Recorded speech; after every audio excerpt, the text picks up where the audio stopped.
Teresa, when are you ever going to leave this house? It's quite embarrassing to have a shut-in NEET around here. Have you planned your move yet? I'll be out of here by today. I can't stand the sight of you, Lenny, anyway, I replied.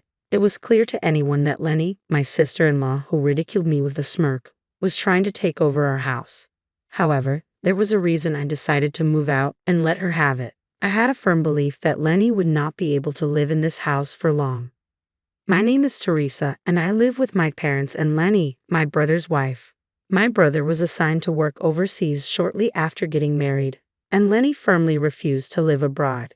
So she ended up living in our house shamelessly, despite being in the so-called newlywed stage and living separately from my brother. I remember well the day Lenny came to our house. She brought a lot of luggage with her and said without any remorse, "Edwin has gone overseas, so his room is vacant, right? I've decided to live there." My parents and I were baffled when Lenny showed up without any prior discussion. When we called my brother to ask for an explanation, he was also surprised by Lenny's actions. Though my brother, who had just been assigned overseas, did respond, it was ultimately up to my parents and me, who were in direct contact with Lenny, to have the discussion. After getting married, Lenny was supposed to live in the house where my brother lived alone. However, when we asked why she suddenly came to our house, Lenny said the room was too small. I had been to my brother's room, and it didn't seem too small, but Lenny had already unilaterally terminated the lease of my brother's room. Since her parents lived far away and our house was conveniently located for her to get to work, she insisted on living in our house. Naturally, my parents were angry about Lenny's outrageous behavior, but Lenny was smart. Edwin has gone overseas and I'm lonely too. Of course, I plan to contribute financially since I'll be living here. I'll also do my best with housework, so please let me stay in this house, Lenny pleaded. My parents couldn't refuse. I think one of the reasons my parents couldn't strongly reject Lenny was for my brother's sake. My parents didn't seem to mind living with Lenny, even though it had started suddenly. They were angry about her coming without any discussion, but Lenny was doing housework, as she said, going to work and paying rent to my parents. However, I was nothing but dissatisfied. For some reason, Lenny had made me her enemy. "Oh, Teresa, you're as unattractive as ever today," she said as soon as she saw me when I came out of my room in the morning. I don't think my face is attractive at all, but I was naturally surprised when she suddenly said such a thing. "Teresa, aren't you ashamed to be a shut-in all the time? Edwin is so respectable, going on an overseas assignment, and my in-laws have earned enough to live in such a large house, while you, Teresa, are just a NET playing at home all the time. I would be too ashamed to stay in such a house if I were you." Today, my parents were at work, and Lenny seemed to be off. Is she assuming I won't tell our parents about her nasty words? No need to feel embarrassed. I'm not an NET, I answered, laughing internally at her absurdity. Sure, my job requires me to be at home a lot, but that doesn't mean I don't work. When is Teresa ever going to leave this house? It's quite embarrassing to have a shut-in NET around. Have you planned your move yet? I'll be out of here by today. I can't stand the sight of you, Lenny, anyway, I replied, my voice steady despite the anger simmering beneath. Lenny, my sister-in-law, ridiculed me with a smirk. It was clear she was trying to take over our house. However, I had a reason for moving out and letting her have it. I firmly believed that Lenny wouldn't last long in this house. My name is Teresa, and I live with my parents and Lenny, my brother's wife. Shortly after they married, my brother was assigned to work overseas, and Lenny refused to join him. So she shamelessly moved into our house, despite being newlyweds. I remember well the day Lenny arrived. She brought a lot of luggage and said, "Edwin has gone overseas, so his room is vacant, right? I've decided to live there." My parents and I were baffled by her audacity. When we called my brother for an explanation, he was just as surprised. Ultimately, it was up to my parents and me to deal with Lenny directly. Lenny was supposed to live in the house my brother had rented, but she claimed it was too small and unilaterally terminated the lease. Since her parents lived far away and our house was conveniently located for her job, she insisted on moving in with us. Naturally, my parents were angry about Lenny's outrageous behavior, but Lenny was clever. "Edwin is overseas and I'm lonely. I'll contribute financially and help with housework. Please let me stay," she pleaded. For my brother's sake, my parents couldn't refuse her. While my parents didn't mind Lenny staying, I was dissatisfied. Lenny had made me her enemy for some unknown reason. "Oh, Teresa, you're as unattractive as ever today," she said as soon as she saw me that morning. Her words stung, but I managed to keep my composure. "Teresa, aren't you ashamed to be a shut-in all the time? Edwin is on an overseas assignment, and my in-laws have earned enough to live in this large house, while you, Teresa, are just a NET playing at home. I'd be too ashamed to stay here if I were you." My parents were at work, and Lenny was off. Did she think I wouldn't tell our parents about her nasty words? "I'm not at NET," I replied, laughing internally at her absurdity. My sincere answer triggered a burst of laughter from Lenny. "Oh, come on, Teresa. Your brother's a successful man, and I work for a prestigious company. Even your parents are respected employees. I understand you might feel inferior, but there's no need to lie." "I'm not lying. I'm an influencer," I retorted. "An influencer? Please stop making me laugh. As if someone as plain as you could be an influencer. That's a job for gorgeous models," she scoffed, brushing her elegantly curled hair off her shoulder and ignoring my protests as she shoved past me. As she strode away, a heavy cloud of her perfume lingered in the air. "When will you finally move out, Teresa? It's so embarrassing to have a shut-in NET in the house. Have you found a new place yet?" She stopped mid-stride, turning around with a malicious grin. "I'll give you an allowance, Teresa. You must be in dire need of money, right? It's only fair for all the housework you do." Laughing softly, she pulled a few $10 bills from her wallet and threw them onto the floor. "Well, see you," she said, leaving the house. Her dismissive attitude got under my skin. I was frustrated with Lenny and disappointed with my brother's lack of discernment. Did they really think I would stay silent after such provocation? Lenny might have seen me as a quiet and meek sister-in-law, but I wasn't the type to just sit back and take it. I picked up the strewn money, opened the door to Lenny's room without her permission, and threw it inside. She had a lot of nerve acting so high and mighty over a few tens of dollars. Luckily for me, I wasn't strapped for cash. I had planned to relax today, but now I had other plans. After tidying up and finishing my work, I started packing. I couldn't stand living under the same roof as Lenny any longer. I decided to move in with my boyfriend, Nathan. We'd been discussing marriage, and he was understanding when I explained the situation.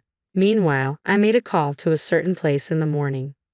Lenny had always looked down on me from the moment she came to greet us as a prospective wife. She probably needed to assert her dominance over someone to feel alive. By the time I finished my tasks, my parents returned home. I didn't mention anything about Lenny choosing instead to join them for dinner, a meal I had prepared. Lenny, who claimed to be out with friends, hadn't returned yet and wouldn't be home for dinner. I decided not to tell my parents about Lenny's behavior just yet, waiting for the right moment. Lenny was in for a surprise, and I planned to hit her with it at the worst possible moment. "I'm moving in with Nathan starting today. I'll be out of here by tonight," I announced. "That's quite sudden." "Nathan's okay with it?" my parents asked. "Yep," he agreed, "and we're thinking about getting married soon." "Well, as long as it's fine by him. Just make sure to let him know we said hi." I broke the news to my worried parents, finished washing the dishes with my melancholic mom, and then picked up my packed belongings and headed out of my room. Right on cue, there stood Lenny, dolled up in heavy makeup. Lenny's grin stretched across her face as if she had spotted her prey. "When will you finally leave this house, Teresa? It's so embarrassing to have a shut-in NET like you around. Is your moving day coming soon?" "I'll be gone today. Trust me, I'm as eager to get away from you as you are to see me gone," I replied directly. Lenny's expression twisted in response to my words. She glared at me, her ugly face a sight to behold. No offense to my brother, but I could do without a sister-in-law like her. The next time we'd meet, I'd be ready to serve her a dose of revenge. "Well, excuse me then," I said, bidding Lenny farewell. I said goodbye to my parents, who were relaxing in front of the television downstairs, and left the house. Nathan had told me I probably wouldn't need to deal with Lenny again, but I loved my brother and couldn't just stand by knowing he was being duped by her. "Thanks for your concern, but Lenny needs to be completely ousted from our house," I told him. A few days after I left home, I got a call from Mom. "You gave us such a shock by suddenly sending that letter. Just come home and explain." "We've already informed your brother," she said, "but he can't make it back right away, so we'll video call him. We've also asked Lenny to take off from work, so hurry back," my mom said over the phone. "Okay," I responded. After texting Nathan that I was heading to my parents' house, I left. When I arrived at the family house after several days, the tension was palpable. As I approached the living room, Lenny's cries became louder. When I opened the door, Lenny was hunched over in front of my parents, seated on the sofa. I could feel her glaring at me. Teresa, this is terrible. Why would you send these pictures? Lenny pointed to a series of photos sprawled across the coffee table. They showed Lenny with various men in different locations, some with arms linked, hands held, and other intimate poses. The sender, as Lenny indicated, was, of course, me. Private investigators can be quite useful, I thought. The morning I left home, I had contacted a private investigator to check if my sister-in-law was cheating, transferred the money, and that was it. From just that, such indisputable evidence was procured. You're the terrible one. What do you mean by doing whatever you want just because I'm not there? My brother, connected via video call, shouted. His face on the screen was beet red from anger. Lenny cried out to my brother, but I was lonely. You always travel abroad even though we're newlyweds. Edwin, you left me alone. You're the one at fault. I could feel the anger radiating from my parents' faces, but I calmly stated, you're right, the fault lies with my brother. Lenny's expression turned to one of disbelief as she looked at me. I leveled my gaze at her, allowing no warmth to seep through. The real problem is my brother's lack of judgment in choosing a woman like you. Lenny, taken aback by my words, leaned toward me, fuming. What? You've got some nerve, you hideous shut-in, telling me such things. All this chaos, it's your fault. Despite the presence of my parents and brother, Lenny couldn't hold back her true colors. Realizing what she had just blurted out, her hand flew to her mouth. But it was too late. My parents and brother were taken aback, but I just flatly declared, Lenny is always like this. Lenny thinks of me as an ugly shut-in. She played the nice girl in front of everyone else, but she cheats and doesn't hesitate to be abusive to anyone she perceives as beneath her. My brother is also at fault for choosing to marry such a person. I was just stating the truth. After all, Teresa is a shut-in, not an influencer. That's just a lie, right? Lenny's brazen defiance was met with a sigh from my mom. I had no idea that Lenny was like this. Yes, Teresa spends a lot of time at home, but she's not a shut-in. She's a real influencer, Mom said. As Lenny gasped in surprise, I shared the name I use for my influencer activities. I suggested she look it up on her mobile phone, and she hurriedly began her search. Upon seeing the search results, a flustered Lenny looked back and forth between me and her phone. Then, with an expression of disbelief, she pointed at me. Really? Teresa is this person? Yep. Makeup is like magic, isn't it? I'm a beauty influencer. Born with a nondescript face, I use makeup to transform it, creating countless videos of my makeovers and posting them online. I sometimes receive requests from cosmetic companies to advertise their products in my videos. Thankfully, I have a large fan base, and when people think of beauty influencers, my name is often one that comes to mind. This house was built with the money Teresa earned, my mom added. This house, Letty gasped in response. I guess it's hard to believe that someone like me could have built a house in such a prime location so close to the station. As Lenny stood there dumbfounded, the doorbell rang. Wondering who could be visiting at such an hour, I walked to the door and opened it. I was the only one standing when the doorbell rang. A familiar voice called out, "Can I come in?" "Yeah, sure," I responded, and Nathan stepped inside. Seeing him walk through the living room door, Lenny recoiled. "What? Why is Nathan here?" "Oh, you must be the sister-in-law I've heard about. It's nice to know you recognize me." "Thank you," Nathan replied, his radiant smile lighting up the room. He had been an actor since childhood, and we met at a social gathering for content creators, hitting it off right away. Nathan and I had been in a relationship for several years, but we kept it a secret. Upon Nathan's appearance, it seemed that Lenny finally believed I was an influencer. Lenny weakly murmured, "No way." From the other side of the screen, my brother told her, "This isn't the time for you to be upset about that." Things quickly spiraled from there. My brother declared to Lenny that he would demand a settlement and file for divorce. He was going to take a break and return to the U.S., and until then, he instructed Lenny to wait. With Lenny's parents living far away, she had to stay at our house until my brother returned. Our parents looked at Lenny as if she were something disgusting, making it clear that the days until my brother's return would be harsh and painful for her. Once we confirmed that my brother had escaped a woman like Lenny, Nathan and I decided to head home. On the drive back, I asked Nathan, "Why did you come with me?" He replied, "I didn't want my future wife, Teresa, to be mistreated." I found myself smiling at Nathan's kindness. My brother returned to the States 2 weeks later.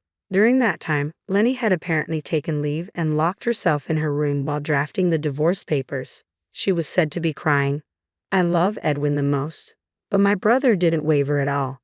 After the divorce was finalized, Lenny began living alone, but the men who used to entertain her wouldn't associate with her anymore. Due to the shock of the divorce and her subsequent weight loss, Lenny, unable to receive help from anyone, repeatedly called my brother, but he blocked her calls. Furthermore, he went abroad again, leaving Lenny with no one to rely on. She quit her job and returned to her parents' home. Ironically, the woman who used to mock shut-ins had become one herself. Since then, my brother has been careful about his relationships with women. He met a wonderful woman abroad and married her. The new sister-in-law, a brave woman with beautiful blonde hair, is learning English so that she can communicate with me and our parents. In time, Nathan and I also got married. Our wedding made the news, and the marriage of Nathan, who had been beloved since his childhood acting days, was celebrated. I was accepted by the public as Nathan's wife. Now that everything is resolved and peaceful, my family and I are living happily.